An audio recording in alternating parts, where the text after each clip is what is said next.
Na mtazamaji wangu, leo hii ikiwa ni tarehe 12 mwezi wa 12 mwaka 2025.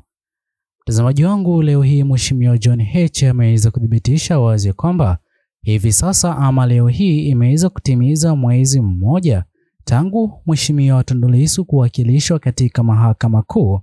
Mheshimiwa John Heche ameweza kuomba uhuru wake Mheshimiwa Tundu Lissu, ila mtazamaji wangu, kabla tuweze kuendelea na habari hii, ni vyema iwapo utaweza kuchukua sekunde yako moja kwa hapo kubonyeza maneno yaliyoandikwa subscribe chini ya video hii. Pia ni vyema iwapo utaweza kulike na kushare video zetu ili YouTube moja kwa moja iweze kusuggest video hii kwa wale wote wanaozidi kufuatilia siasa za Jamhuri ya Tanzania. Na mtazamaji wangu, nami hapa nitaweza kukufahamisha sababu ambazo zitaweza kuchangia uhuru wake Mheshimiwa Tundu Lissu.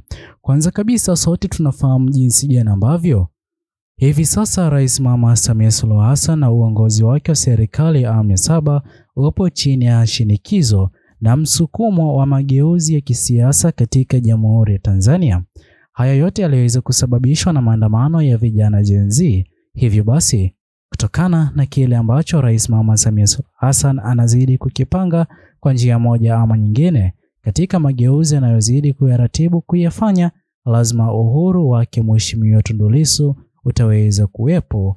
Pia mtazamaji wangu, kuna diplomasia na shinikizo la kimataifa, kwani hivi sasa kutokana na maandamano ya nchini Tanzania kufika katika mataifa ya kigeni, kusababisha mataifa hayo ya kigeni kujaribu kufahamu ukweli kuhusiana na uongozi wa serikali ya awamu ya 7, uliweza kufahamu jinsi gani ambavyo Mheshimiwa Tundu Lissu aliweza kukamatwa na kuzuiwa huko gerezani kwa ajili ya kutoshiriki zoezi la uchaguzi mkuu, jambo ambalo liweza kuathiri pakubwa uongozi wake Rais Mama Samia Suluhu Hassan kukataliwa katika mataifa ya kigeni. Hivyo basi anazidi kupata pia shinikizo jingine kutoka kwa diplomasia na shinikizo la kimataifa. Vile mtazamaji wangu, kuna njia ya kutafuta amani ya kisiasa ndani ya nchi, kwani mtazamaji wangu, hivi sasa sio viongozi pekee kina Mheshimiwa John Heche kina Mnyika, bali wanachama chama Chadema wanazidi kulilia haki iweze kupatikana kwa Mheshimiwa Tundu Lissu. Hii ni baada ya kesi ya uhaini kuonekana kutokuwa na uhalali na ukweli wowote ule, bali kesi hiyo iliweza kuwa kisingizio tu cha kutumia dhidi ya Mheshimiwa Tundu Lissu kutoweza kushiriki zoezi la uchaguzi mkuu ulioweza kufanyika tarehe 29 mwezi ulioweza kupita nchini Tanzania. Pia mtazamaji wangu, kwa njia moja ama nyingine, Rais Mama Samia Suluhu Hassan anajaribu kuimarisha taswira ya serikali kimataifa. Hivi sasa uongozi wake Rais Mama Samia Suluhu Hassan tumeweza kushuhudia jinsi ambavyo umeweza kukatazwa mikopo kutoka katika mataifa ya kigeni, jambo ambalo Rais Mama Samia Suluhu Hassan aliweza kukiri ya kwamba katika sekta ya uchumi Jamhuri ya Tanzania itaweza kuathirika kwa njia moja ama nyingine. Hivyo basi ni wazi kutokana na Rais Mama Samia Suluhu Hassan kwa kutotaka kuumia kwa muda mrefu kwa serikali yake kunyimwa mikopo katika mataifa ya kigeni, kwa njia moja ama nyingine lazima uhuru wake Mheshimiwa Tundu Lissu upo karibu. Vile mtazamaji wangu, kuna sheria na mchakato wa kisheria. Hivi sasa sote tunafahamu kesi gani ambayo inazidi kumkabidhi Rais Mama Samia Suluhu Hassan. Tuliweza kushuhudia jinsi ambavyo ICC iliweza kutoa ripoti na kutangaza kwamba familia zilizoweza kupoteza wapendwa wao katika maandamano yaliyoweza kufanyika mapema tarehe 29 hadi mapema tarehe 3 mwezi wa 11 waweze kuomba serikali iliyoko mamlakani kupeana miili hiyo kwa jamaa wao ili kufanya mazishi.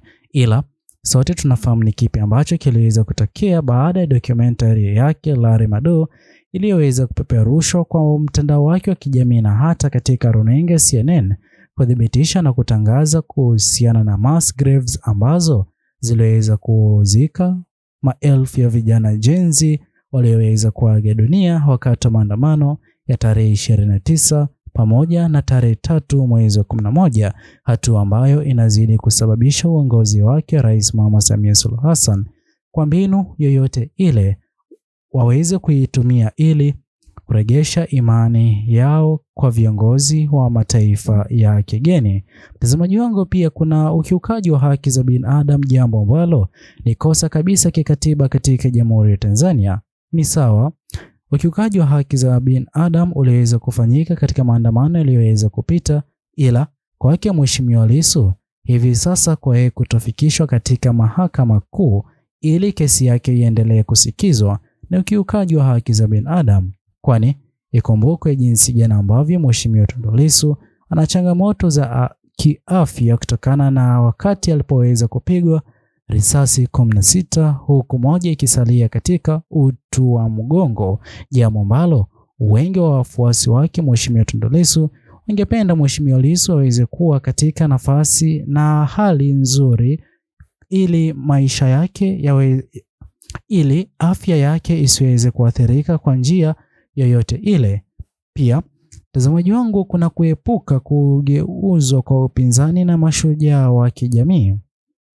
Kwa njia moja ama nyingine, tumekuwa tukishuhudia kile ambacho wanaharakati wamekuwa kikifanya katika Jamhuri ya Tanzania, jukumu ambalo liliweza kutegemewa Mheshimiwa Lissu angeweza kulifanya, ila kwa kutokuwepo kwake yeye pamoja na chama Chadema ambacho ni chama pinzani katika siasa za Jamhuri ya Tanzania dhidi ya uongozi wa chama cha CCM, tuliweza kushuhudia jinsi ambavyo wanaharakati na vijana jenzi waliweza kuchukua hatua ya kufanya ukosoaji mkubwa, jambo ambalo liliweza kuathiri pakubwa viongozi walioko madarakani chini ya uongozi wa serikali ya awamu ya 7.